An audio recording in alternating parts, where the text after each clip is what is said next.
Welcome back to the Indie Sooner and the JP and Trav Show. It's your boy JP, and as you can see to my right, we got a dynamic duo and our family-friendly Travis Cole, and obviously the man of the hour, Parker Thune, both in the same place at the same time. Fellas, how you doing? Doing fantastic. We're out here somewhere in western Arizona watching the sunset over the mountains. So beautiful, beautiful. Was bringing a tear to my eye. Man, you're where we all wish we were. Do you want to tell everybody real quick where you guys are heading, and then we can get into that a little bit later. But where you guys heading right now? Yeah, so Overtime 77 is the destination. Overtime is an organization that Cam Newton launched not too long ago. This is really their first big 7-on-7 championship event. It's the inaugural Overtime in Las Vegas, so that's where we're headed. We drove halfway yesterday, Norman to Albuquerque, stopped for the night in Albuquerque, and then got back on the road this afternoon to Vegas, where we'll be rolling in probably in 2.5 hours, I would say. But the tournament runs Thursday, so tonight, all the way through Sunday. We're going to be covering games, pool play, and the championship rounds Friday through Sunday out there. Man, that's pretty cool. It's gonna be a great weekend for you guys, and what better place than Vegas, right? Don't get too crazy out there. Yeah, I don't know how much y'all know about this guy, but man, he's as crazy as they get. I'm gonna be having to drag him out of the clubs. But yeah, sure. We're on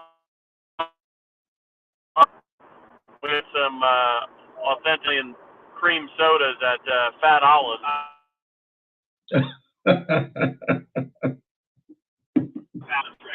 Yeah, that's been a really cool part about this trip, is just kind of reaching out to people, seeing where we should go out to eat and things like that. So it's been a lot of fun, and we haven't even gotten to the most fun part yet. So we're excited to see a lot of the top talent. I mean, when you look at the rosters that are going to be out there, I mean, they came correct their first time. They didn't just try and throw something together. They came correct. There's going to be a lot of talent out there, so hopefully we can get some good interviews, get some good intel, and I'll be having my first credentials. So we made it. Media, part of the media now. Yeah. The fun media, though.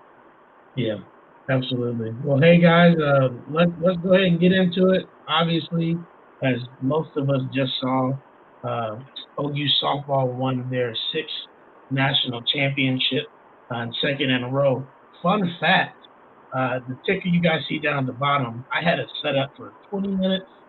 It was Oklahoma softball defeats Texas 10-2, and then I had to change it to 5 because of the 3-run home run. But it's okay because we got it done, and obviously they're back-to-back champions. So with that being said, fellas, and everybody in the chat too, we can kind of talk together on this. What impressed you the most about these girls this year, this Sooner team? Obviously, we saw a great Sooner team last year that won it, but in a lot of ways, this Sooner team is better. Maybe they weren't at the same level offensively per se throughout the numbers, but pitching for sure, I think by and large throughout the entire season was better than last year. So it kind of made them unbeatable. But what were you guys' takeaways from the team this year? Yeah, I think for me it was just the relentlessness of 1 through 9. It was the growth of Tiare Jennings, Jada Coleman, and even late in the lineup, I mean, even our pinch hitters are coming in with, key hits. We're able to clear the bench. I mean, yes, our pitching's kind of interesting because we can see, like last year with G, we were able to lean on her. She goes 5-0, and we're able to get out with a title. But there wasn't a single pitcher that could really, if our bats were anywhere close to normal, I mean, nobody could hold our bats down. I mean, we saw that these last 3 games. I mean, double digits in all 3 games, setting scoring records.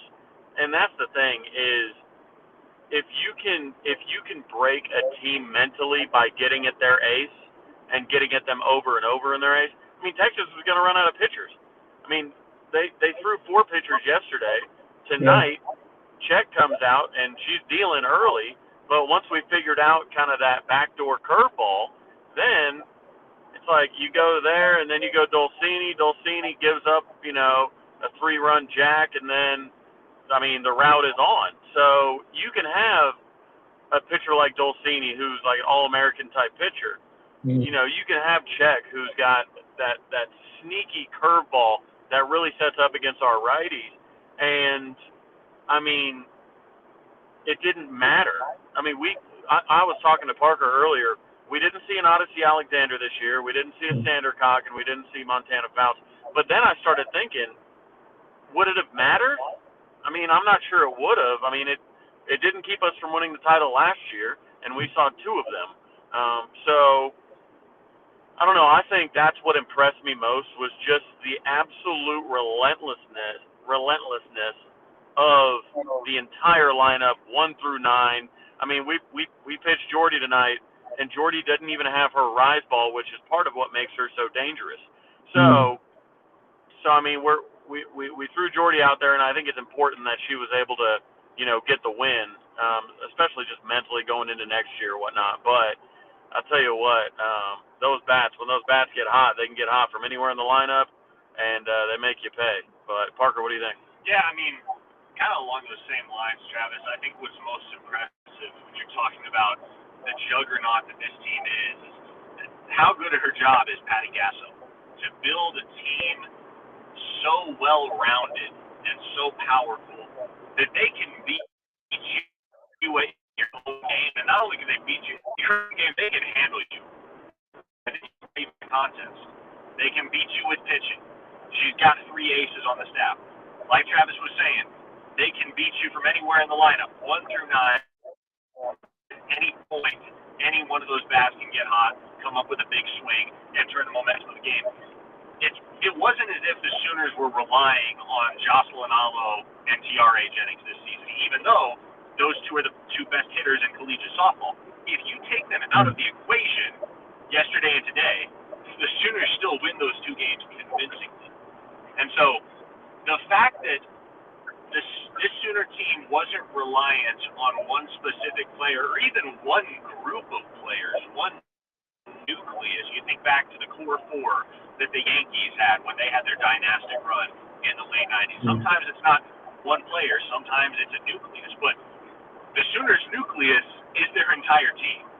There's no weakness. And in talking yesterday before Game 1, the one thing that Travis and I kind of agreed on with regard to that contest is, yes, Oklahoma's the heavy favorite. Yes, they're expected to take this home. But if Texas is going to give themselves any inkling of a chance, they've got to win Game 1 because there's no chance that the way this team is wired and how many ways they can beat you, that you're going to beat them twice in a row.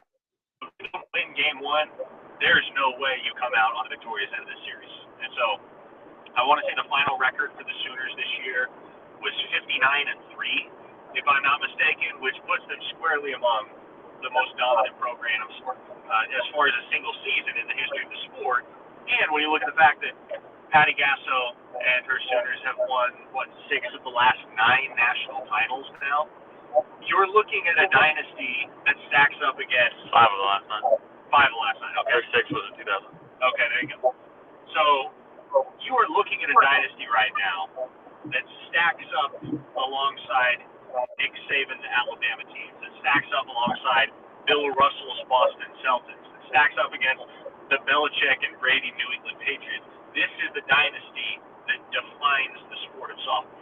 And I think what's important that he touched on when we're talking about overall records, when UCLA and Arizona had those amazing teams in the 80s and the 90s, especially Arizona in the 90s, UCLA close to the 80s, there was no competition in the sport. Everything was on the West Coast. Everything was in the Pac-12. It was, think of it like rowing for Texas. There's only like 8 teams that have a rowing team. 8 schools have a rowing team, it feels like. Well, now that softball has grown to be the behemoth that it is, and you've got great teams in the SEC. I think they qualified 12 teams into the tournament, which is absurd. You've got, obviously, the top 3 teams were in the Big 12 this year when you look at how it played out in the playoffs. I mean, when you look at that, you've got some Big 10 teams that are good, and then obviously the Pac-12 is always going to have some. So the thing is, us doing it in this day and age and going back-to-back in this day and age, as well as going back-to-back a few years ago, and doing it while leading the country in ERA and leading the country in batting average and home runs and margin of victory and strikeouts and every stat you can imagine, that's what's crazy about it is they were dominant and they did it through everybody. And just to tack on to that point, too, the fact that they led the nation in runs scored and ERA, that shouldn't even be possible. It shouldn't. That suggests that and the run differential is the one statistic that's always cited. Right? The Sooners scored close to 600 runs this season, and I want to say they allowed 65 total. So you're talking about outscoring opponents at darn near a 10-1 clip over the course of on average. That's unprecedented and may never be replicated. It's seriously insane. And I think, Parker, your point earlier, just the way Patty is constructed, the lineup and the way she's recruited, like Kenzie Hansen, the way she came through in tonight's game, she was a sleeping giant, right? And that's how dangerous the team was. You had a former All-American who had just an injury-plagued, really just average season by her standards, obviously. I think she maybe hit 4 or 5 home runs on the year after hitting like 24 last season. Obviously, she made the USA softball team. You just have her sitting there just kind of not running through the motions in her own mind, but, from everybody else's standpoint, who's Kenzie Hansen? If you just turn the TV on, she hasn't had a great year, you wouldn't know, except for us, obviously. Then she, comes up clutch, hits a 3-run home run, and really blows that game open tonight. And it's just nuts that you can have that much talent on a team.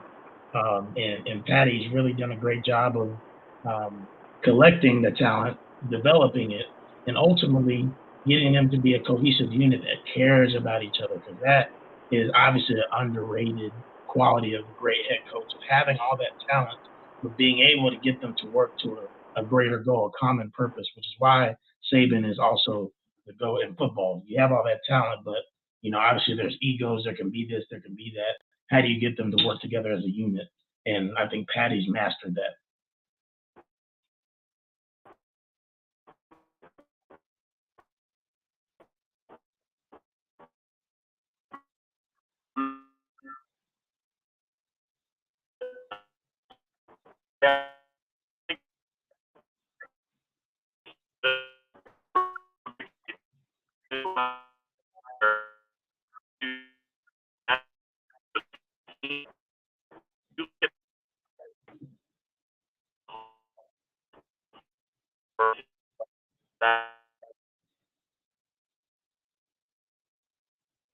Looks like we lost Parker and Trav. If you guys don't know, Parker and Travis are on their way to Las Vegas. They're going to be doing a 7-on-7 event this weekend together for KREF Sports. So that's going to be pretty fun for them. So hopefully we get them back on. We should be able to get them back on. But you guys that are here in the chat, let's continue to talk about this OU softball team and just how crazy they are. Like Parker said, just the fact that they led the nation in runs scored and also in ERA is ridiculous, and it shouldn't happen. There's no way you should have a team that has the best defense essentially and the greatest pitching staff in the country and also the best offense in the country. And that's what OU had this year. I was talking earlier. They were great, obviously, last year. But, however, you look at this year, they have the better pitching. Pitching was good last year, and it got great in the Women's College World Series. But, obviously, this year, we were great the entire year. So, it looks like Travis and Parker are back on. Let's see if we can get them back in the fold. Hey, fellas, we got you back? We're good. We're good if you're good. For now. We are good. Glad to have you guys back on. So I just kind of finished up. You're coming through more clear. About good. Yeah. Hey, let's continue to talk about softball. Obviously Jocelyn Allo has been compared as of late, even by the great Shannon Sharp, to Barry Bonds, and specifically his season in 2001. So, obviously when you're a great hitter or just a great player in general, you have a nickname. Obviously, we give her home run queen. We call her Jossie. If you had a nickname, right, like obviously Babe Ruth, the great Bambino, you have the kid for King Griffey. We get these nicknames in baseball and softball. Can you think of one that you would give to Jocelyn Allo? I think I would take part of her name because if I'm not mistaken, aloha means hello and goodbye in the Hawaiian language. So, and if there's anything about what a baseball does whenever it's hello and goodbye.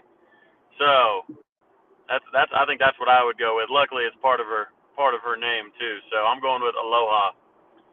Yeah, see, I'm terrible at coming up with this type of stuff, so that's about as clever a suggestion as you're going to get from either one of us. Yeah. We'd team up on it. Aloha, I like it. I like it for sure. And I think it's nuts continuing on this trend of talking about the softball Sooners and also Jocelyn Allo, the greatest hitter in college softball history.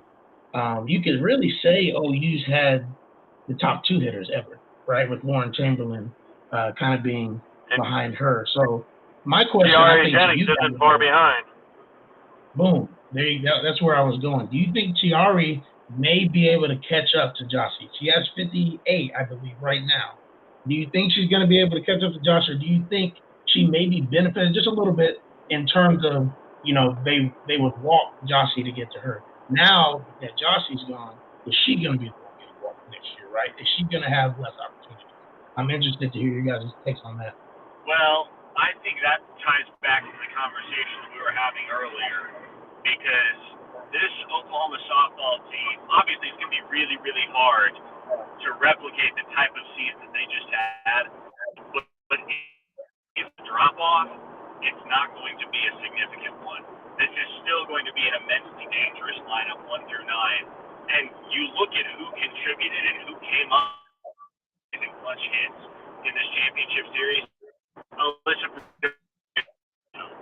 Coleman's home run robbery in the first inning was massive. Janet Johns had a big swing last night, as did Taylor Snow. Riley Boone came up big. When you're talking about how many contributors this OU lineup has, so many dangerous hitters that can beat you if you give them the opportunity. I think the reality is, with Tiare Jennings, she's not going to face the type of treatment that Jocelyn Allo faced, because I don't think the treatments that Jocelyn Allo faced, as far as issuing intentional walks every single time she came up to bat for the longest time, that wasn't about her being a dangerous hitter, because you put her on base, you got to face Tiare anyway, like you were talking about, JP. So it had more to do with the fact that none of those coaches and none of those pitchers wanted to be known as the one that gave up the record-breaking home run, right? And so until Tiare Jennings gets to that point, I don't think that she's going to get stiffed in terms of her at-bats, and she's not going to be issued free passes with the frequency that Jocelyn Allo was being issued them in the early stages of the season. But when you look at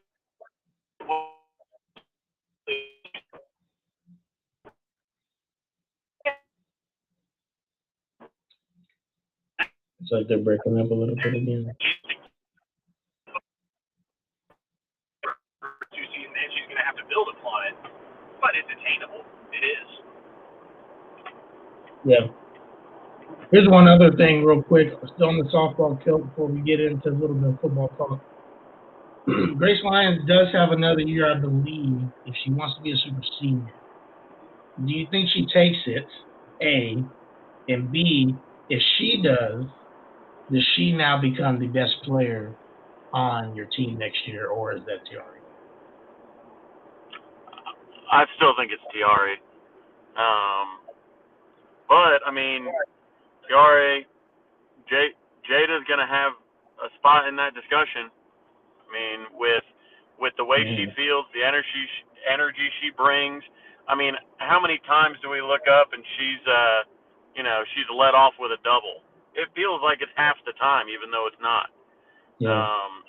She really gets the pace. She really gets the pace going on that lineup, and we'll have to see what she has to say about it. But I'm right behind a state trooper, so that's why I'm a little distracted. I'm not sure if he's actually going to exit or not. We don't want to. Hey, this ain't an episode of Cops, Trav. Okay, we don't want to see y'all get pulled over here. All right. So. We appear to be clear of the danger. All right. State trooper took the exit. Man, dude, that was about to be a record viewership on the podcast to change the title to Travis gets pulled over, gets ticket, because with the way this camera is, you would have seen the flashing lights loud and clear. Oh man, they would have let you let that down. That would have been hilarious.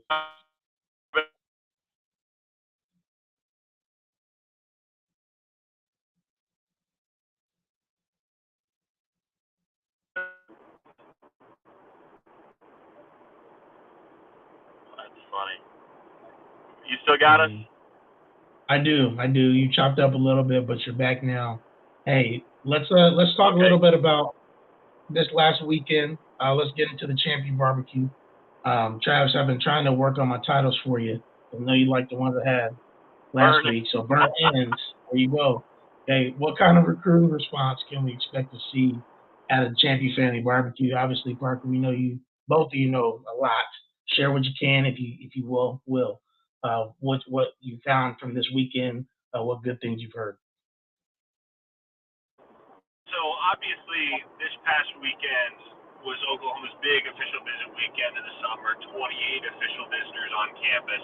They've got 6 more this weekend, so that's another thing to look forward to. You kind of get the after effects of the Champ U BBQ starting to set in, and you get some additional targets on campus this weekend as well. So all in all, right now, things are looking up for Oklahoma in terms of recruiting, and the Sooners made some big moves with a lot of prospects that they weren't already regarded as a front runner for. I mean, obviously, heading into the Champ U BBQ, most everybody figured, okay, Oklahoma leads for Caden Green, Oklahoma leads for Dylan Edwards, Oklahoma leads for Samuel Masigo.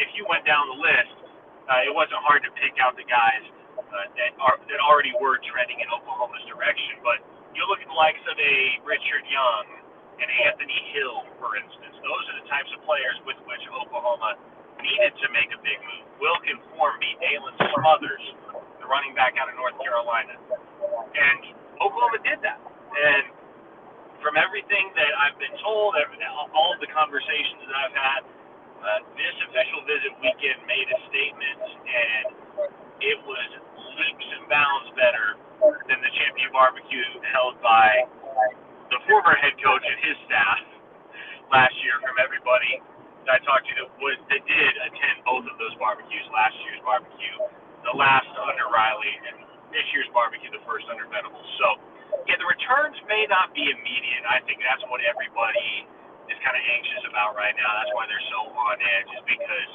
they want to see commitments come out of that type of thing, right? Well, as far as Venables' philosophy, obviously, most everyone understands that he's not going to let a kid commit until he is willing to completely shut it down and take no additional visits. But until a player is ready to commit, Venables and the staff are actually encouraging them, hey, go take the rest of your visits. Once you're ready to commit, let us know. But until then, take a look around, because you're not going to find any place better than Oklahoma. That's the mentality right now coming from Venables and the staff. So it may be a couple more weeks, or it may be a month before the avalanche really starts rolling for the Sooners in terms of commitments. But with the work that this staff put in at the Champ U BBQ, bolstered by the surprise commitment of Keon Brown, the 4-star wide receiver out of Tallahassee, things are moving in a very positive direction for Oklahoma in that regard right now. Which, of course, is what we think will lead to less flips later down the road. by allowing people to take those visits, he's able to, assure that they have peace of mind going forward with their Oklahoma commitment. It's not I'm going to commit to Oklahoma, man, I never made it out to Oregon, or man, I never made it down to College Station, or man, I really was supposed to go to Alabama with a couple buddies. I wonder what that would have been like. Like, there's none of that. So they want people to, once they commit, to be 100% committed to them. And Parker brings up a good point with Keon Brown. We'll see how that helps Makari Seatbelt Vickers get in the boat, because as Parker had said, those two know each other from the Tallahassee area. Keon Brown is leaning heavily on Vickers to make that commitment, and believe that OU already led for Vickers. So you get a player like that, and you start nailing down 4-star, even top 100 players from the state of Florida, especially before Napier gets going, before Cristobal gets going. That's big time stuff. Absolutely. Well, great to hear. That it went well. Obviously better than last year's did. Even though Trav was there in person last year, didn't get the invite this year, unfortunately. I was told, somebody apologized to me that said, "Oh my gosh, I'm so sorry. I forgot to have you bring your smokers." The guy that was actually cooking. So he's like, "I'm gonna get you next year." So we'll see. We'll see what's going on at that point. I might be too much of a booster by then. They may not want me involved, or too much of media by then. I don't know. A lot's happened in the last 6 months, so I don't know what the heck's gonna happen in the next, in the next 10, 11. I was gonna say, lots happened in the last half year. We'll see where we are in half a year from now. That'd be definitely be interesting. But no, I think Parker, you brought up a great point just about what Venables' philosophy is, and I think the majority of Sooner Nation was probably used to what we saw under Riley, and kind of obviously the eyeballs getting really excited. And obviously we had the locks kind of early on in the Venables era, but like you said, he's going to want them to be sure, and a lot of kids aren't really sure right now. They want to take visits, they want to do these things. Yeah, I'm not sure if are we tweeting out locks? I mean, because Keon Brown committed out of kind of nowhere, so that didn't get a lot. There wasn't even time to put a lockout on that one. But then also, I feel like I know of one commitment. There's been no social media attention to it as far as the lock is concerned. So I don't know. I don't know what they're. That's because it's not officially a lock yet. Yeah, but that's my question. Is like, will we get it? Like, is that a thing that us on Twitter, we go nuts for it, but I don't know. I don't know how long it'll stick. Hey, you got to see this. You got to see this. It's so messed up. Oh gosh. he is young. He is young, but not quite young enough to be my kid. I'll be able to grow Travis Davidson beards in. He's 23. Yeah, 23. 23. Okay. He's a grown man. What's talking about? He's a grown man with back problems already. He's got his what's it called? The Canjo? The Canjo. It's an acupuncture mat. So like it's got all these like they're plastic, but it's hard plastic, like little. It feels like needles, but it's like little, almost like golf spikes. And you lay down on it, like it's got a little pillow type thing. So you do the nape of your neck, and then you do your back, and you basically lay down and have like acupuncture. I tried it in the hotel room last night. I mean, it was cool. It was fine. Yeah, I don't have back problems, so I don't know if it helped or not. But I jacked up my back when I was in 8th grade, and so I dealt with back pain for like 6 or 7 years after that. And so it's only recently that I've been able to get past some of those lingering aches and pains in my back. And so, dude, the Canjo mat, It looks whack. Like, and I told Travis, like, the first 5 seconds you lay down on this thing, it's gonna freak you out. Not comfortable. Not comfortable for the first 5 minutes. It's the first 5 seconds that you lay down on. They're like needles. Yeah, it's a weird sensation, but you lay down on that thing for 5 or 10 minutes, man, you're gonna be feeling so good. Man. Yeah. That's interesting. I just elect to go to chiropractic. That's what I've been doing the last couple of weeks, but I might have to look into it. I don't know. It's not bad, man. Not bad. I don't know. I might give it a go. I don't know. Between I had a little Bronca Fernet last night, a little DJ Steve out at one of the bars in Albuquerque. Albuquerque is a weird scene, bro. Real weird scene. So we got up, I had a beer and a shot, and we're like, you know what? We should probably go back to the hotel. So we popped on back to the hotel and knocked out. Man. Hey, real quick before we move on to something our next topic, did I mention to you, Trav, that they found my car? Oh no, we lost them. What happened? I wonder if they can still hear me. Can y'all still hear me? Or did we just lose you completely? Man, that was the worst. Can you hear me? Yeah. You got me? Yes, I do. All right, it was just on the charger. All right, I'm gonna have Parker hold it up in the corner for us, or up by the dash. It was just, I think it's been on the charger and in the sun so long in the dash that it shut down for a temperature warning. I see. Is it that hot out there? Well, it's hot in the dash because my phone's we were watching the game and everything like that, so it's been in the dash on the charger the whole time. So it's actually not, dude. It's 84 right now, but it is like we were freaking out earlier because thermometer said 88. You could not have convinced me it was 78, bro. Like, it was. I mean, the dryness, everything. I mean, you stick your hand out the window and it was like cool. I mean, it's fantastic. Yeah, that's what they talk about, man. The humidity that's in Oklahoma. I'm sure you guys are enjoying the dry heat out there right now. I know I would. Yeah, but it's also one of those things like it didn't even feel like heat.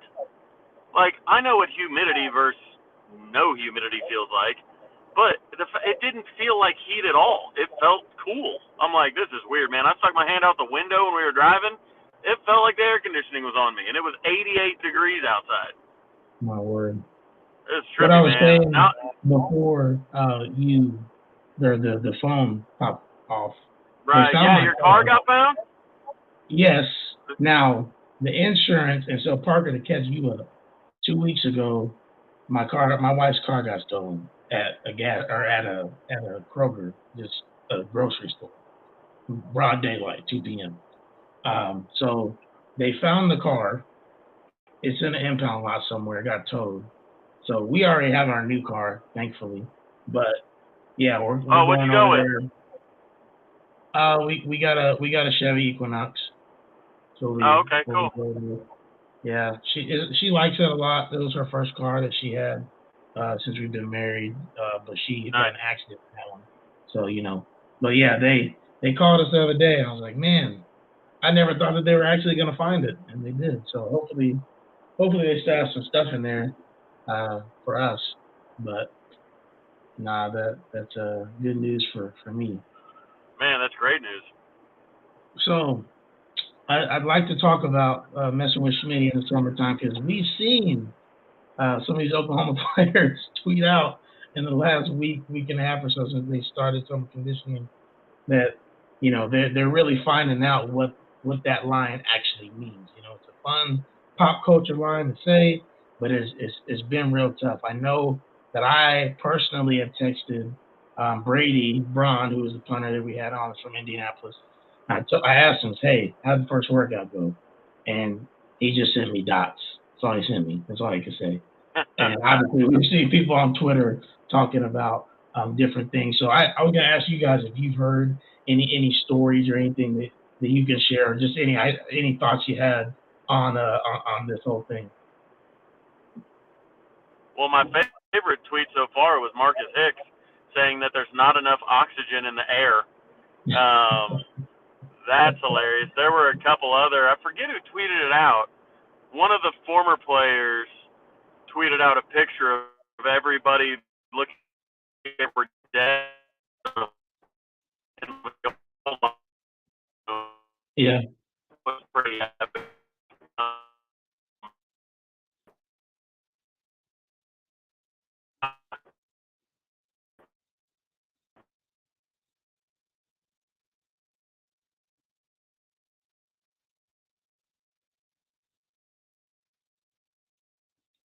I think you guys cut out a little bit. Hopefully we get them back. Going through the mountains, so it might have.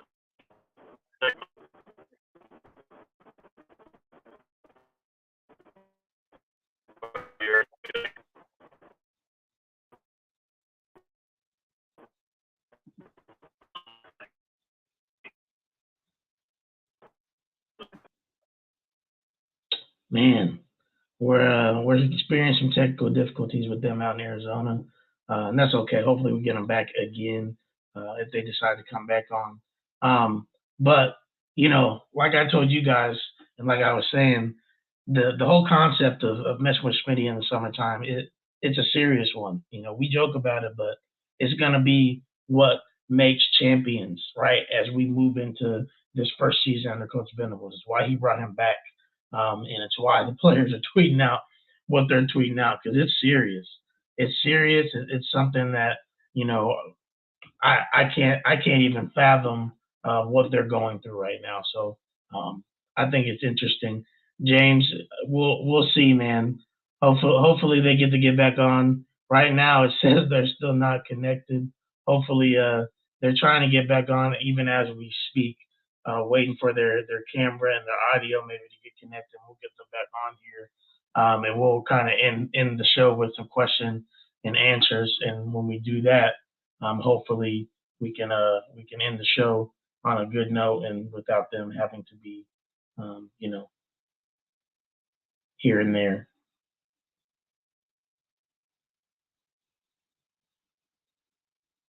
Fellas, you guys there?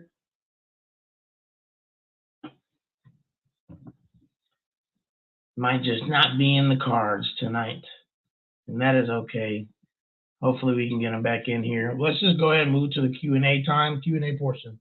I know that we had some Q&A for Parker specifically. I know a lot of you guys had questions for him, hoping that he can get to answer some of those. But, did we get you guys? Did we get them? Hey, can you hear us? I can hear you. Okay, All good. right. That's probably going to be all you get. Yeah, we're in the mountains now, so so we're gonna go with the audio and see if this holds on better than doing audio and video. So that is okay. That as long as we can hear you, you're in the mountains out there in the boonies. Grateful you guys came back on. I didn't know if you were gonna make it back on. We're on our Q&A portion right now, so we're gonna get some questions. We'll probably be here 10, 15 more minutes, so we can get some of these questions answered, and then we'll get you guys out of here. We can get to Vegas. Cool. Fire away. So, guys, go ahead and ask your questions. If you have them, throw them in the chat. If you are in here, I know we had one a little bit earlier, specifically for Parker. Here we go. Parker, it says, any news on what's the latest vibe on the Bryson Sanders? Also says safe travels from the Pacific Northwest. Is Vegas in the Pacific Northwest? No, Doc is in Seattle. He's from the Pacific Northwest. Oh, okay. I was going to say.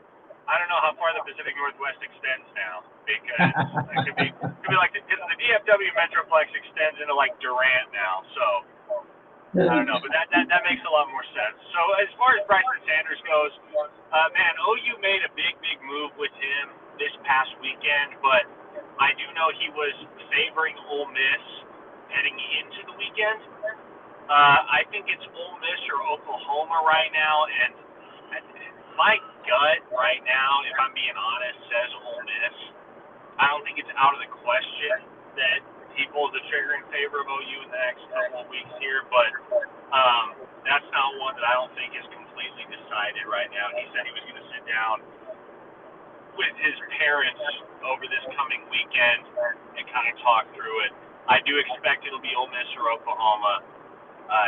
Could legitimately be either one. I don't have a strong leaning right now, and I think if you pay attention to his 24/7 sports crystal ball at this point in time, there's only one. It's an old one, and it's in favor of Ole Miss. So that kind of gives you some perspective on where this recruitment stands, because there's not really a clear leader right now. I think ultimately it's going to come down to familiarity and relationships. And again, I tend to favor Ole Miss just by a little right now. I think though Oklahoma made a big move, they're probably going to come up just short unless something changes here in the next couple of weeks. Okay. Yeah. Here's another one. Who is the biggest must-get recruit that was at the barbecue this weekend? Ooh, must-get. I could go with a lot of candidates in that regard, but man, for me, I am going with Makari Vickers, just because, especially at the cornerback position, with him being a top 100 national guy, that's not the type of player that Oklahoma has historically been able to land. And obviously things are going to change under Brent Venables, and you're going to start to see things shift such that Oklahoma is going to be able to land high-end defensive players, but they got to put some skins on the wall first. And Makari Vickers could be one of the inaugural ones in my eyes. Again, given his relationship with Keon Brown, which we touched on earlier, and given the fact that Oklahoma already led heading into that official visit, I really do believe, as reflected by the crystal ball prediction that I entered a couple of days ago, that OU is in position right now to eventually land Makari Vickers' commitment. Again, when was the last time, guys, that Oklahoma landed a cornerback that was a top 100 national prospect? Because offhand, I don't know the answer. It's been a while, though. Buki? Yeah, Buki. It probably is Buki. I think it was Buki. Damn. Yeah, damn. Yeah, I'm going to just keep putting them up here, rapid firing them. What are our chances with LeBlanc? Man, that is a good question. And as far as the LeBlanc recruitment is concerned, that he is the type of kid, and his family is the type of family where they're not going to let their true feelings be ostensibly known.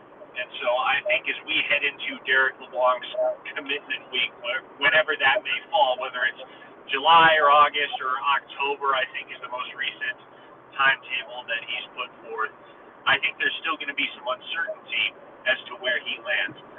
I do know that the relationship with Top 8 is real, and it dates back to the Clemson days, and there's a lot of reason to believe that Oklahoma is ultimately going to be the spot for Derek LeBlanc. Miami is in this thing. Florida's in this thing as well. My feeling on it has always been, and I'll continue to reference this over and over and over again, when you look at the three schools that Derek LeBlanc has visited repeatedly, it's those three. It's OU, it's Miami, and it's Florida. And in Kissimmee, Florida, the reality is you only got to drive a couple hours down the highway to get to Coral Gables. You only got to drive a couple hours down the highway to get to Gainesville, Florida. If you want to show up to Norman, Oklahoma, and you want to show up more than once, that is a significant investment of time. That's a significant investment of money. And that's a lot of commitment that you're displaying to a program and a school that is 1,200 miles from home. I don't think Derek LeBlanc keeps making all these visits to Oklahoma if he's not seriously interested in even favoring Oklahoma. And so my gut says Oklahoma ends up with him in the end. But again, I don't think anybody's going to know for sure until he takes a hat from off the table. Great analysis, Parker. Does Jackson Arnold getting his fifth star help attract bigger names? Not necessarily. I really don't think it changes a whole lot. Obviously, it's a nice feather in Jackson Arnold's cap, getting that fifth star. but this is already a guy that very quietly behind the scenes was recruiting his peers. We talk a lot about his relationship with Peyton Bowen and how hard he's working to get the 4-star safety in the boat at Oklahoma, flipped him from Notre Dame. To me, that 5th star doesn't really change a whole heck of a lot because Jackson Arnold already has relationships with all of the other targets in this recruiting class for Oklahoma. Especially offensive line. Yeah, exactly, especially offensive line. And he's already working on these guys really, really hard. He's, let me put it this way. I'll use a quote from Moneyball. If you recall, after the A's won their 20th straight game in that movie, Billy Beane goes, "This type of thing, it's fun for the fans. It doesn't mean anything." And so, for the fans, it's awesome, right? To say you got a 5-star quarterback committed and a guy that's going to sign, a guy that's going to be the face of your program, that's awesome from a fan perspective. From Jackson Arnold's perspective and from his peers' perspective, I'm really not convinced it changes a whole lot.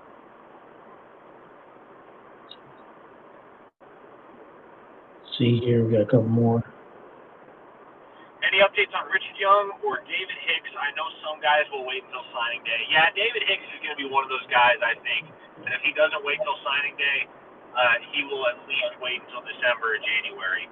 I think it's OU or A&M. And I know Oregon and Michigan State have surged. I know they are in this thing, but the 2 programs and the 2 campuses that David Hicks has visited more than any other are Oklahoma and Texas A&M.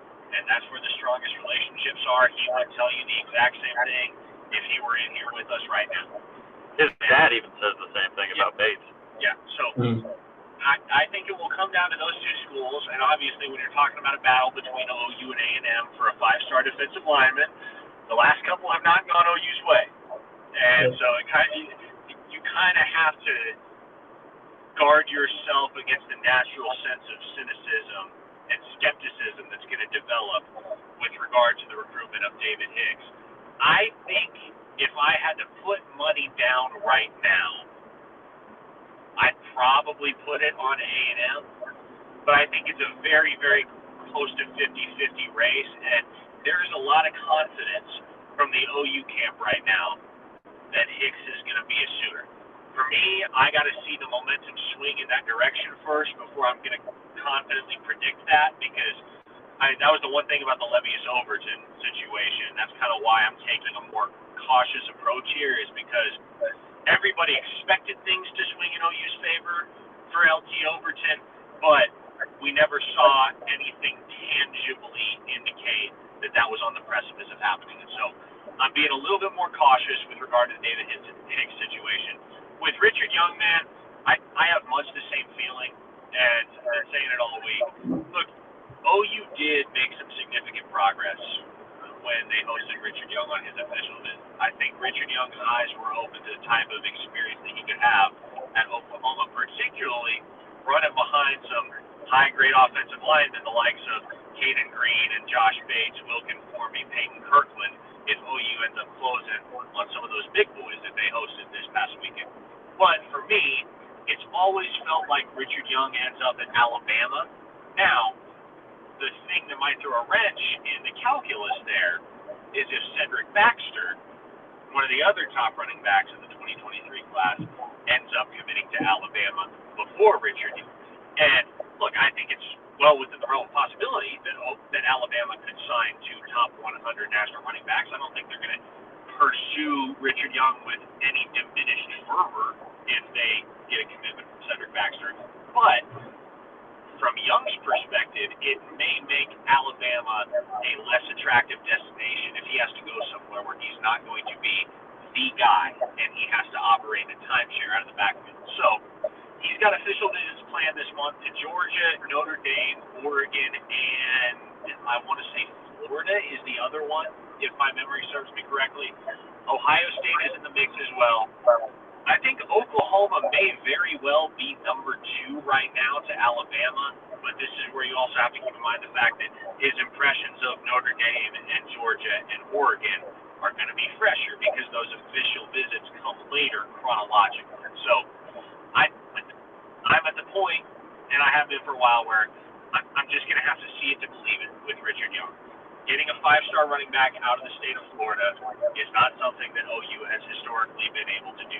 Getting a 5-star prospect in general out of the state of Florida historically is not something that OU's been able to do. And they're going to get there before long. There will be a time where Oklahoma, and there will be a time in the not too distant future, where Oklahoma is pulling 5-star talent out of the Southeast.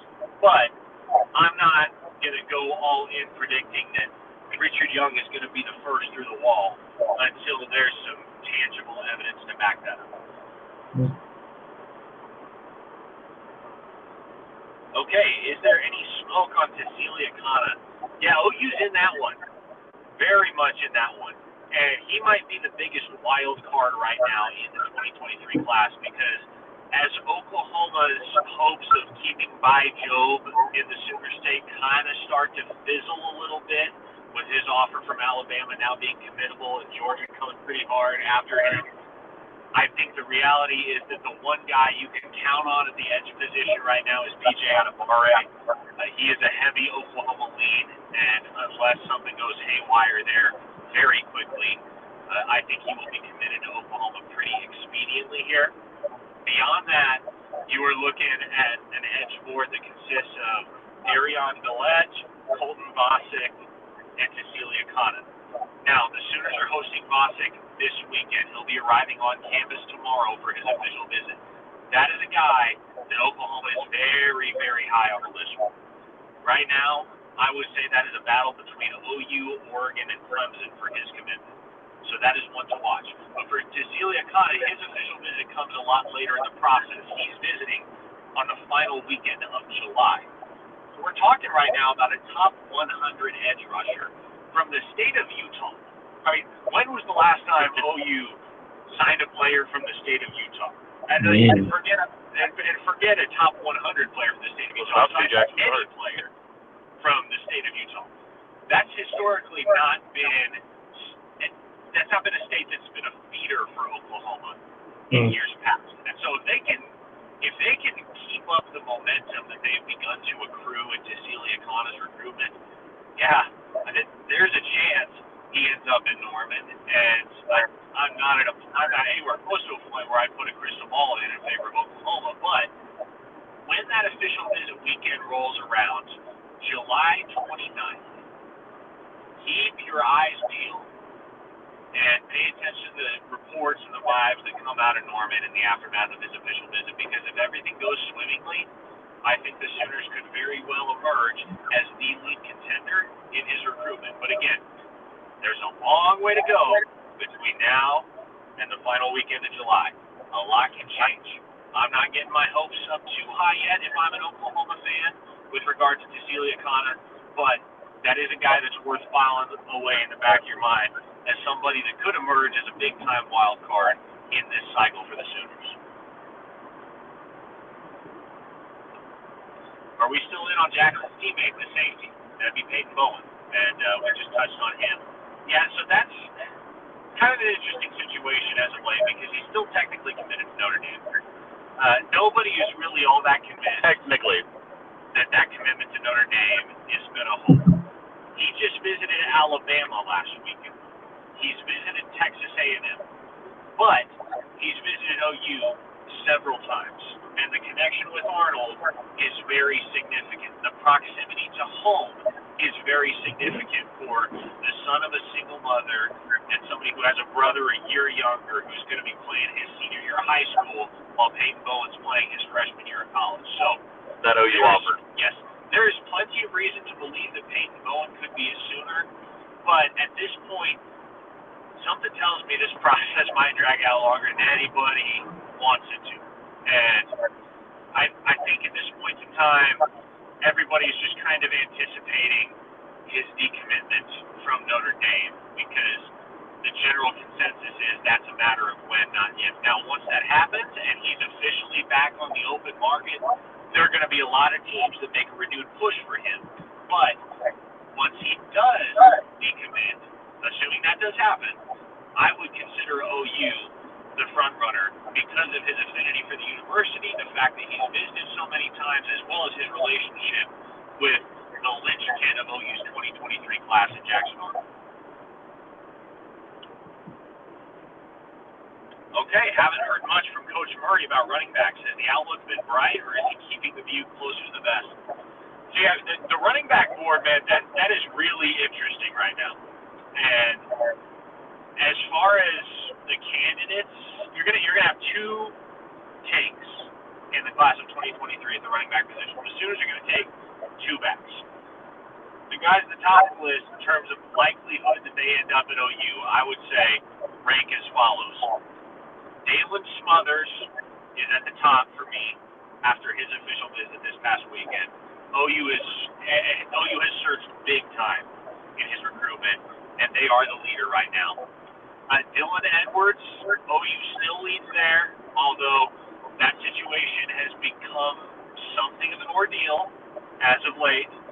Caleb Hicks, the four-star running back from Denton Ryan High School, alma mater of one Billy Bowman, is going to be on his official visit this weekend. He is also very high on OU. Anthony Hill, and he's also a teammate of Anthony Hill, as Travis just pointed out. So that connection could come in handy too if Caleb Hicks' official visit goes well, and he wants to pull the trigger and jump in the boat at Oklahoma. Sergio Snyder, three-star running back out of Arlington Martin, put OU in his top 7. I don't think he's super high on the priority list for Oklahoma right now because I think they've kind of put a red eye on Dalen Smothers in particular, as well as Caleb Hicks, and that has a lot to do with the Anthony Hill connection as well as what Hicks brings to the table as a running back. So that's your board right now. Then obviously the big unquantified variable is Richard Young. Does OU end up being a big-time player for him in the end? Again, I'll have to see it to believe it. Another interesting note is that they're hosting another running back on an official visit this weekend, one who actually doesn't have an offer yet, and that would be Norman North running back Chapman McCown, who has offers right now from Air Force and Army and is fielding interest from a handful of Power 5 schools, which include Iowa State, Texas Tech, and Kansas State. That's a guy that Brett Venables and DeMarco Murray would really like to keep home in the Sooner State and home in Norman. I think that's probably more of a PWO type of situation than a scholarship situation, but that will be one to monitor as well. Okay, we got about 2 more questions left for you, Parker. One more, and then I'll have kind of a good ending one. Okay, Brandon asks, do you guys see us going into the portal over the summer to get any players? If so, who and what positions? No. So OU is completely full right now in terms of allotted scholarships. LV Bunkley Shelton, they had to do some finagling to get LV Bunkley Shelton a spot at Oklahoma. So now that, I believe, will be the last portal edition that Oklahoma makes until next winter, I believe, unless something drastic changes and you have a rash of players hit the transfer portal because they can't keep up with Schmitty's workouts or something like that. Again, I think that's unlikely. I think anybody that wanted to leave would have left by now, but I do not expect Oklahoma to dip back into the portal before the season. All right, last question here. I think it's a good ending one for sure. What goes on during these visits? I just asked because you mentioned several people keep coming back. What is different from visit to visit? Thanks. I think more than anything else, the reason why a guy continues to come back to a certain campus is, I think it's very relationship driven, if I'm being honest. The opportunity to take visits alongside your peers and guys that you become close with. And, you know, if you can meet up with one of your buddies from your same school, and you can take the same unofficial visit on a given weekend, and then you can meet up with one of your buddies from out of state and take the same unofficial visit on another given weekend. I think that's part of the reason why a guy would keep coming back to Oklahoma. Another reason is just because they love it there, and they want to keep developing the relationships with their positional coaches, with Coach Venables, with the player personnel staff. If you legitimately enjoy a place, you want to spend as much time there as possible, right? And so that's why I believe that Oklahoma is going to be the front runner for Peyton Bowen if he does end up decommitting from Notre Dame, is because he's been to Oklahoma, I want to say 4 times in calendar year 2022. Caden Green is probably the heaviest OU lean of all right now among the uncommitted prospects on the board in the class of 2023. He's been on campus at Oklahoma 7 times. And so the adage that I believe was kind of coined by Rusty Mansell of Georgia recruiting analysis fame was follow the visits. And it's something that my colleague Brandon Drum and I cite all the time these days. Follow the visits, pay attention to where guys are going, and pay attention to where they're returning to, because that will give you an idea of where they're headed at and which schools they're favoring. It's a way to cut through the BS and to see through the smoke in a recruit. It's a way to gauge what the kid's true feelings are about the schools on his list. It's actions over words. Bingo. Actions over words. Man, that's solid stuff. Thanks for taking all those questions back to back, Parker. Good stuff, man. No, man, it's what I get paid to do, so happy to. Hey, we so enjoyed having you on, Parker, Trav. Thanks for getting them on, and thanks for I know you guys have a lot going on, but appreciate you guys being on the show even while being on the road.